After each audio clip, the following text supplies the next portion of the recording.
So, boss, ito yung setup, yung settings ko sa game hub. Game resolution ay 800 by 600. Compatibility ko is Proton 10 ARM64-2. Naka-extreme ako sa translation.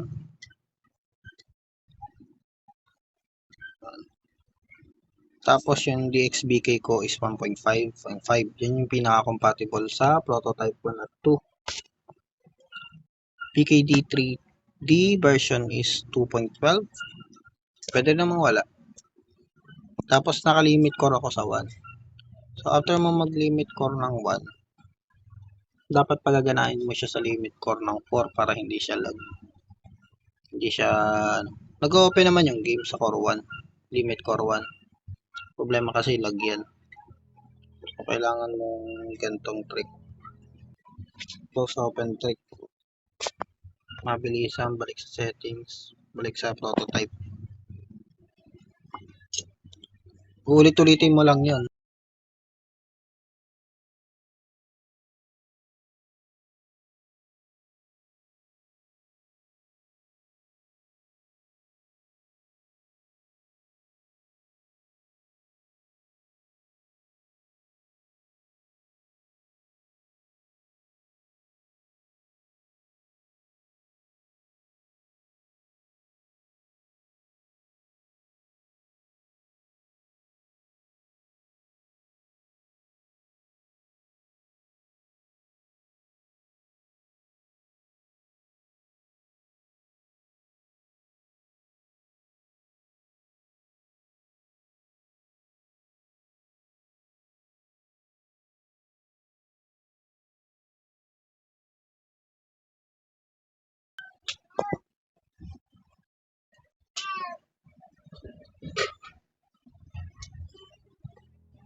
Yan, okay na. Naka-core na ako. Na entry ko na yung game. Core 4.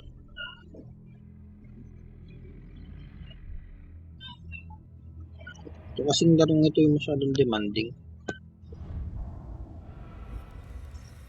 So kahit ako yun.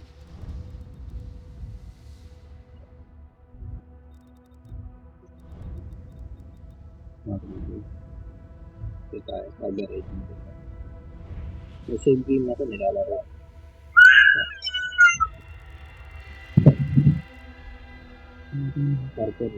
Yung core 1 kasi na limit core, sobrang yun. Hindi talaga playable. Pero pag na-bypass mo siya gamit yung ano na yun, trick na yun, okay na yung game. Playable siya immediately. Pwede naman siyang na-limit. Nababypass mo siya na-limit. Mas smooth ko yun. So ito yung ito yun. 4-4. Limit ito yung ito.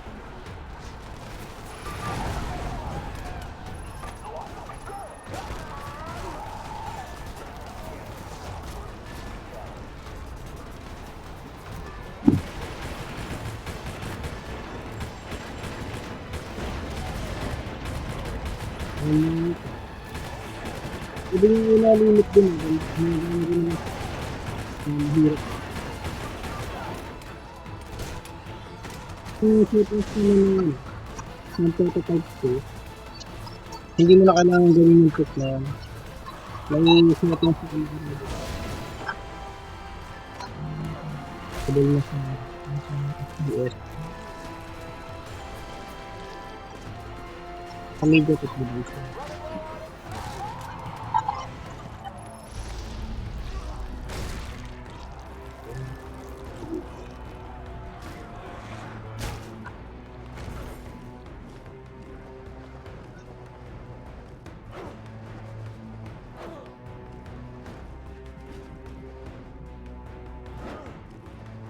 Yung pag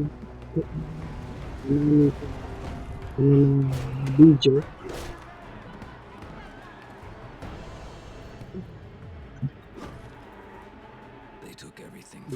Stuck na yung game. Kaya dapat lagi na ito-save game. Automatic naman nagpo-save game.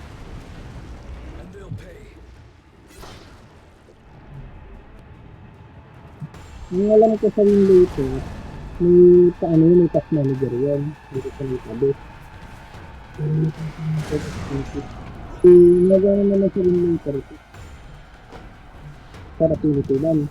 CPU1. Yun lang isin-sin. Yun hindi ko sa manage.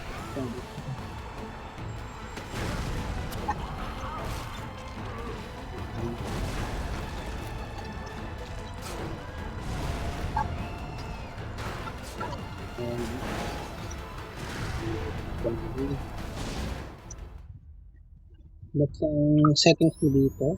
Nakalow ka lang.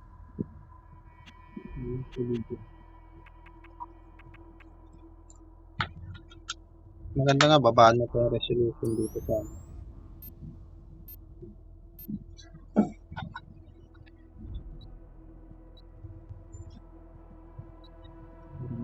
hindi sa ito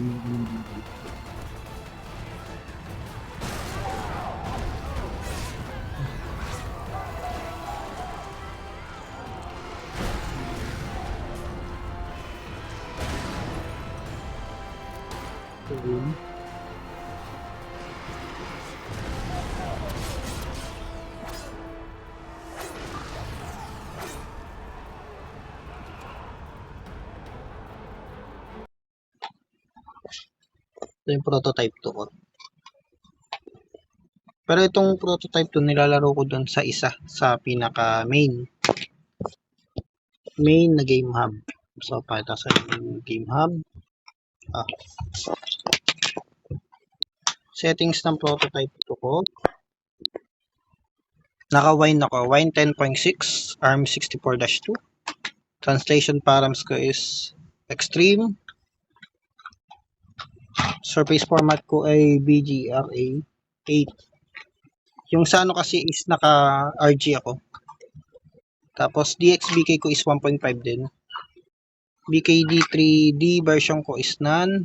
Build din yung translator ko. Tapos CPU core limit. No limit yan. So dito hindi mo na kailangan ng ganong technique para ma-open mo yung game.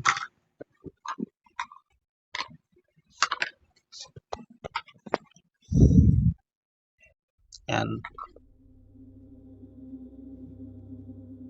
Hindi mo na kailangan gawin ganyan technique. Kaya yung sabi nila, madaling i-open yung prototype 2 sa prototype 1. Kasi dito, ay settings na lang ng game hub ang babaguhin mo. Wala nang trick na gagawin.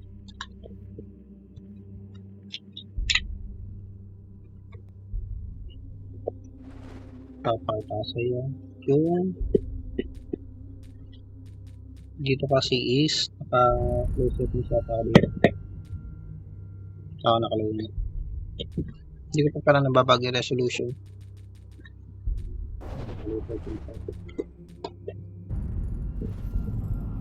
So, ito yung prototype 2.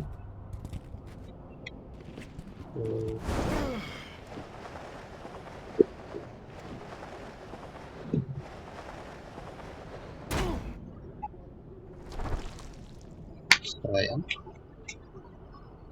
Mas gusto ko itong laruin na may control na talaga. Pag natin yung screen record, pinapalo ko mga